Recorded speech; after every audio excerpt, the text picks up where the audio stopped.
On this podcast, we talk about the books, both old and new, that are worth putting on your to-be-read list.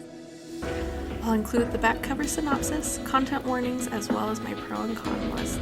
To avoid any spoilers, head over to my Instagram at enjoylifewithme.angela. I'd love to hear your thoughts on these books. Let's jump in for the day.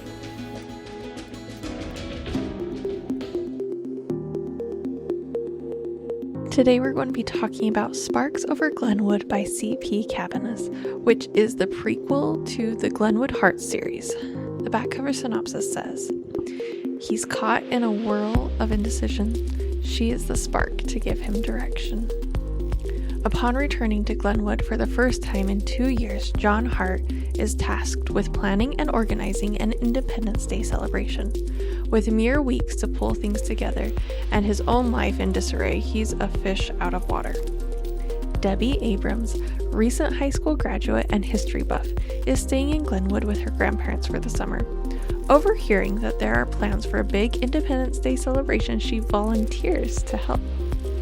As John and Debbie work together to create a spectacle of historic proportion, they can't deny the draw that they have towards one another.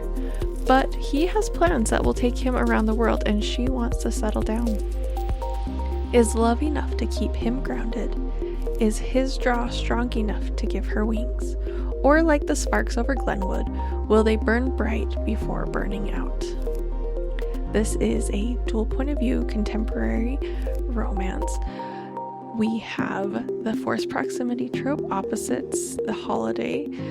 The intimacy is moderate, there's lots of kisses, tongue is mentioned a couple of times. There's no language or violence, and as far as potential triggers, I'd say bitter parents and crappy teenage dates. The con is that it's not a completed series, and I will not be that person that is like impatient and rude and demanding and DMing authors about when release dates are. I'm just so grateful that she's writing this series. I've been loving it. It takes place about 22 years before the Christmas Games and Candy Canes book, and the next one will come out this fall. So I will not be that jerk, rushing poor authors who are working so hard to write amazing books. But I am excited to have it finished so I can go back and binge the whole series.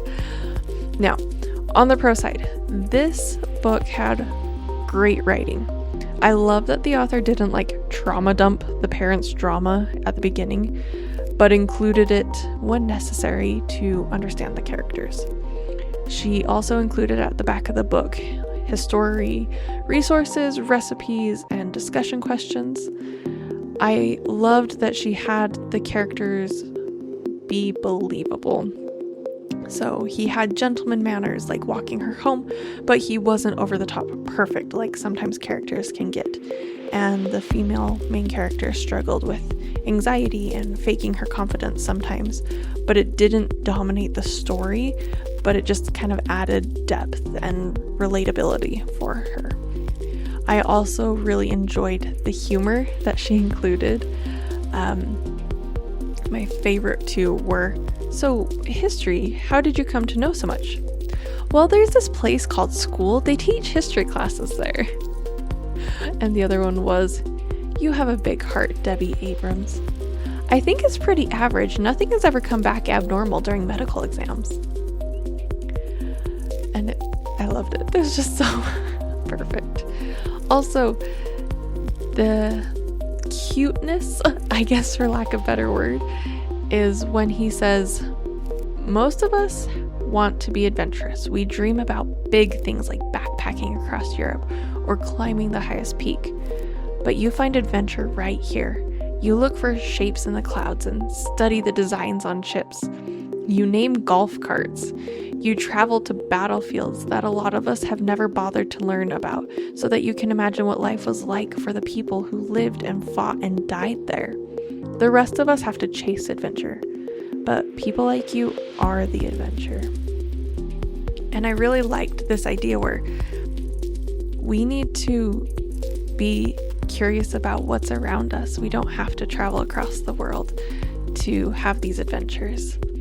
And I really liked that. It made me want to crack open a history book again and be curious about it, especially as we're coming up on the 250th anniversary. I also loved the idea that Debbie threw out. It says, "We celebrate Christmas because Christ was born to live and die for our sins. He chose to come to earth for our salvation. And we celebrate Independence Day because of the men and women of colonial America wanting us to have freedom, not just to govern ourselves, but to worship Him." And I feel like that was kind of a mic drop moment where it honestly was the point where I was like, this is the book that I'm going to reread every summer before the 4th of July. It was great. And honestly, it probably became my new favorite book by this author, which I think I've said for the last 2 books that she's released, but it's just really great. I loved it.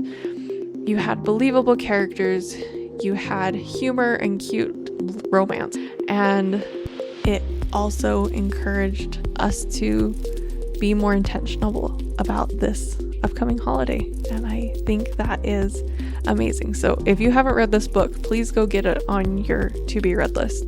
It was wonderful, and as soon as you've read it, I want you to send me a message on my social media accounts, enjoylifewithme.angela. I'm most active on Instagram. I'll make sure there is links in the show notes so you can come find me, and I'd love to hear your thoughts on this book. So as always, I'll talk to you soon. Happy reading.